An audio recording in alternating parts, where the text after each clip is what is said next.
I did not have any private meetings, nor do I recall any conversations with any Russian officials at the Mayflower Hotel. I did not attend any meetings at that event separate.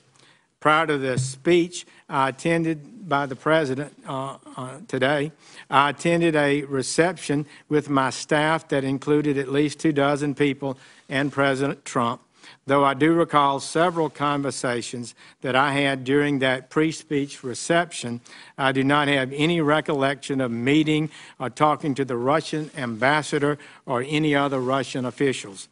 If any brief interaction occurred in passing with the Russian ambassador during that reception, I do not remember it.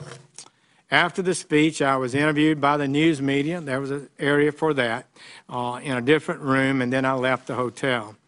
But whether I ever attended a reception where the Russian ambassador was also present is entirely beside the point of this investigation into Russian interference in the 2016 campaign. Let me state this clearly, colleagues.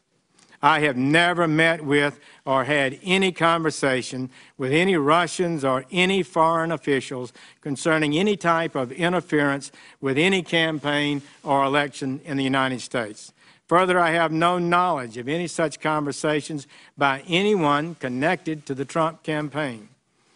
I was your colleague in this body for 20 years, at least some of you, and and the suggestion that I participated in any collusion, that I was aware of any collusion with the Russian government to hurt this country, which I have served with honor for 35 years, or to undermine the integrity of our democratic process, is an appalling and detestable lie.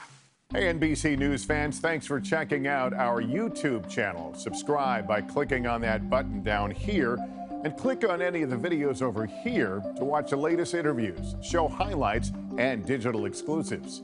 Thanks for watching.